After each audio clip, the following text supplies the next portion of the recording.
Veronica and Konstantin got married a year and a half ago. Konstantin was much older than his wife, who had just recently graduated from university. In fact, her husband took her to live with him right away from her parents. She managed to work for 2 years, and then almost immediately after the wedding, she quit.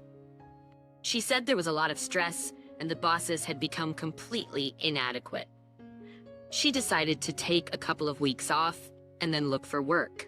On weekends, she went out with her friends several times a week, went to the gym for group exercise, and the rest of the time she sat at home, watched movies, and read. One day, her husband was sitting at work and reading through paperwork. He was distracted by a phone call. It was an unfamiliar number, but he couldn't help but answer. It could have been a new customer, but he realized from the very greeting of the caller that he was receiving another call from a representative of his internet provider. Once again, he was being offered an additional video surveillance service. The man rolled his eyes. He was already tired of receiving these calls. "Konstantin, this is for the security of your property and household." "In the summer, there are more frequent break-ins," the caller said. The man thought about it. Indeed, their neighbors had recently been robbed, and the thief was never caught. They were unable to retrieve their stolen items because they were quickly sold. It was hard to say whether he agreed out of fear or because he was fed up with the intrusive offer. But the man agreed to have the surveillance system installed. He decided not to tell his wife about it, not wanting to worry her. He thought it would bring her reassurance. However, he was wrong. About a month had passed and Veronica still hadn't found a job. She enjoyed the freedom of not working, and her husband didn't pressure her to go to job interviews. He told her to take her time and do it when she felt ready. One day, in the middle of the day, her husband opened his briefcase to find a flash drive for work, but it was missing. He remembered having it in his hands that morning, so he worried that he may have lost it.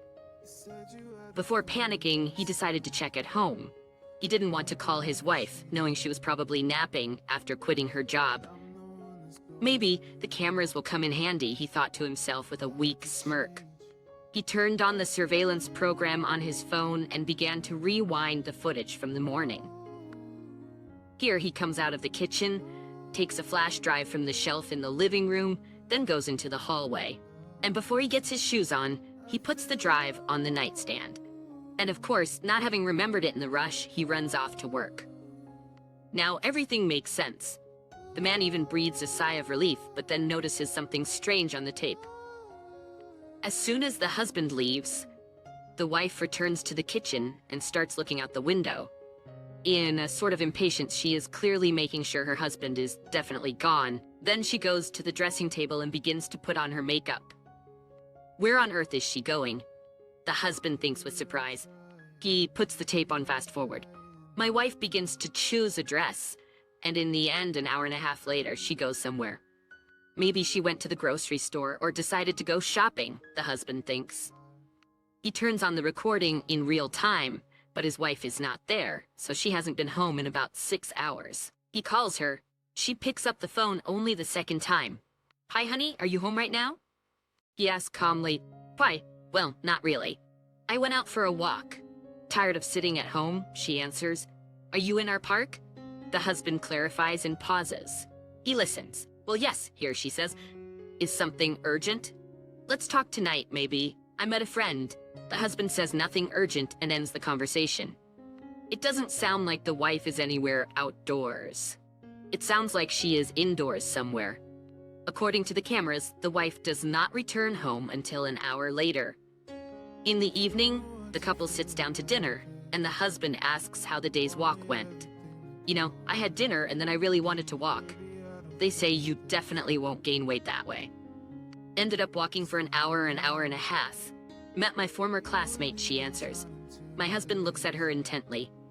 She lies so masterfully. After all, according to the cameras, she had left much earlier. One thing he doesn't understand this morning. Why would she lie? Was she hiding something? The next day, her husband scours the internet for a small tracking device of his that he could slip discreetly into his wife's purse and track where she was secretly going. Once he finds what he is looking for, he puts the little device in Veronica's purse pocket that evening, and he does it very timely.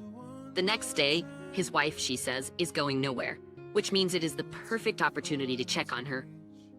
The next morning, her husband is already sitting at work, occasionally checking Veronica's whereabouts. This time, she had not left the house so early, but only by lunchtime. Her husband watched her movements carefully when she finally stopped somewhere. He left work early and drove to the location.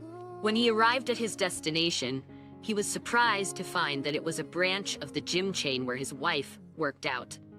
However, she usually went to the gym that was closer to their house, but this one was completely on the other side. The husband saw his wife sitting near the front desk, waiting for something or maybe someone.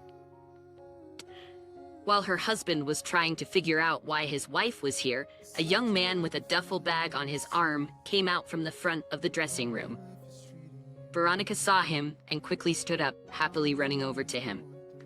The man said something to the receptionist. It appeared that he worked as a trainer at the gym. They exchanged a few words with his wife and then left the building.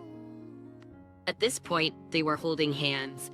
Then they went somewhere down the street, and Konstantin kept watching them while he switched his phone to camera mode. Finally, they arrived at an apartment building and headed for one of the entrances. When the coach had already opened the door, letting Veronica inside, he slapped her hard on the buttocks. She laughed playfully, and they disappeared behind the door. Konstantin had no desire, not only to have any kind of confrontation, but even just to have contact with his wife. He went home, gathered all her things, and took them to her parents. Without further ado, he showed them the video he had taken, which made his mother-in-law's heart race.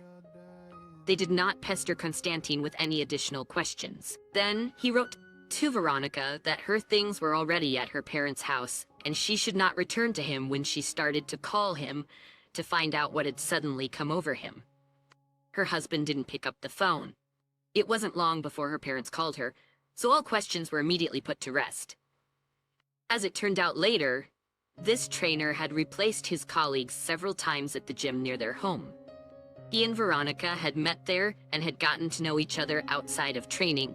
Veronica was still too young and naive to understand that there were many people like her at the coach's place. That's why she resented him so much when, after her separation from her husband, he refused to live with her. She thought their connection was special. But Konstantin immediately realized that the coach had a good job, so he reported his professional behavior to the management. It turned out that this was not the first complaint about the coach from her husband, who was his subordinate. Therefore, it was decided to fire the employee, creating such uncomfortable situations for the company. Veronica continued to live with her parents, but now she had to look for a new job. Much more actively, Mom and Dad were not particularly thrilled that their adult daughter was once again relying on them, and even with such a crash, she flew out of her husband's apartment. Along the way, she continued to go on dates and look for someone who could take care of her the way Konstantin did. However, she mostly met uninterested and immature men who only liked her for her good figure. After a few months of these unsuccessful meetings, Veronica truly realized what a good man she had lost. But she had no way back. Konstantin was building his own life, and he would not let the traitor back in again.